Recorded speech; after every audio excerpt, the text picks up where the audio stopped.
شہید کی والدہ ہیں، ذرا ان کی طرف بھی چلیں گے۔ ایک شہید کی والدہ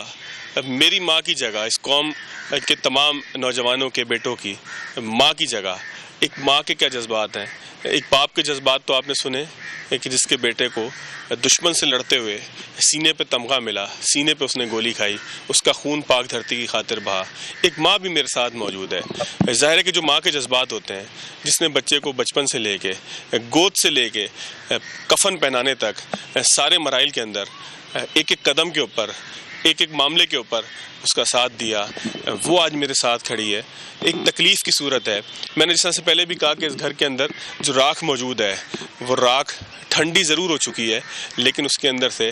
تکلیف کی چیخیں، تکلیف کی سسکیاں ضرور آ رہی ہیں، جو سیاست کے بدنما داغ کو مزید نمایاں کر رہی ہیں۔ بہت شکریہ آپ نے زحمت کی۔ میرے پاس الفاظ نہیں ہیں کہ میں آپ کا کس طرح شکریہ ادا کروں، لیکن یہ فرمائیے گا کہ جو آپ کے فرزند تھے، اس قوم کا فخر تھے، کس طرح سے وہ جنت کے راستے کے راہی بنے؟ میرا بیٹا لیفٹیننٹ ناصر حسین خالد سلہریہ شہید، انہوں نے 2016 میں FSC کی اور کمیشن پاس کیا، اور ماشاءاللہ بہت اچھے گریڈز میں کمیشن پاس کیا، اور وہاں سے پھر وہ ان کی سلیکشن آسٹریلیا کے لیے ہو گئی، اور آسٹریلیا رائل ملٹری کالج میں انہوں نے 2 سال وہاں پہ اپنی بھرپور ٹریننگ کی، اور وہاں سے ماشاءاللہ A+ انہوں نے گریڈز لیے، اتنے اچھے لیے کہ یہاں پر ہر یونٹ کا خیال تھا کہ ناصر جو ہے میرے پاس آئے۔ ایکچولی ناصر بہت محنتی، بہت ایماندار، چونکہ ان کے فادر بچپن میں ہی شہید ہو گئے تھے، تو ان کو ایک وہ جذبہ بھی تھا۔ ان کے دادا ابو بھی آرمی میں غازی ہیں، نانا ابو بھی، اور جو ہے اس طرح بچوں کے اندر ایک جذبہ بھی تھا، اور پھر اللہ تعالیٰ کے فضل سے تعلیم و تربیت بھی ایسی ہی ہوئی کہ اپنے ایمان پہ جو ہے وہ رہنا، سب سے اولین ہماری ترجیح اپنے ایمان پہ رہنا تھا۔ تو جب ناصر وہاں سے واپس آئے تو بہت خوش تھے، پاکستان کے لیے وہاں سے میڈل لے کر آئے۔ آسٹریلیا میں ان کا نام ہے، بک پہ ہے، ماربل پہ ہے، اور آسٹریلیا میں انہوں نے شہادت کے بعد میرے بیٹے کے لیے یادگار بنائی، وہ روم مختص کیا، اور باقاعدہ 12 اکتوبر 2020 کو سلامی بھی دی۔ میرے بیٹے کے بہت لائق، جینیس، اور آپ سمجھے کہ ایماندار تھا۔ 6 منتھ اس نے وزیرستان میں گزارے، اور اس کے بعد دوبارہ وہ کالج چلا گئے، کراچی کالج چلے گئے، وہاں سے انہوں نے پھر میڈل لیا، 2nd پوزیشن لی، اور پھر لاہور آئے۔ یہاں پہ آنے کے بعد انہوں نے وزیرستان میں دوبارہ سے جوائن کیا، اور جانے کے 3 ماہ کے اندر ہی وہاں پہ شہادت نوش کی۔ میں آپ سے یہ کہوں کہ میرا لخت جگر مجھے کتنا یاد آتا ہے۔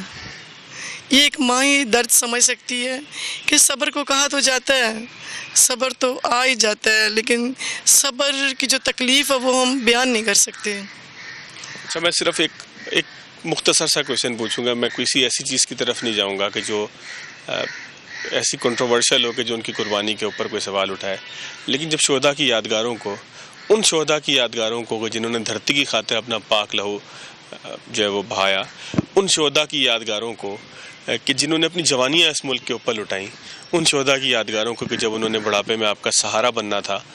وہ اپنی قوم کی خاطر، اپنے ملک کی خاطر، اپنے ملک کی حفاظت کی خاطر دشمن سے جا لڑے،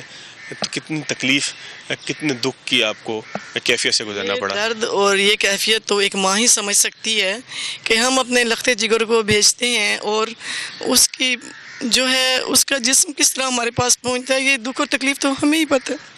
ایک میں سفر نہیں کرتی اس میں کہتی ہوں پورا خاندان سفر کرتے، سب رشتے سفر کرتے ہیں اس کے ساتھ۔ بس میں یہی کہوں گی کہ ہم اپنے بچوں کو پال پوس کے، ایک ماں، ایک بہن، ایک بیٹی، ایک بیوی جب اس طرح دیکھتی ہے تو اسے ظاہر ہے وہ ایک لمس تکلیف کا تو بہت ہوتا ہے۔ دوسرا سب سے میں یہی کہوں گی کہ ہمارے شہداء ہمارا فخر ہیں، ہماری جرأتوں کے نشان ہیں۔ دیکھیں،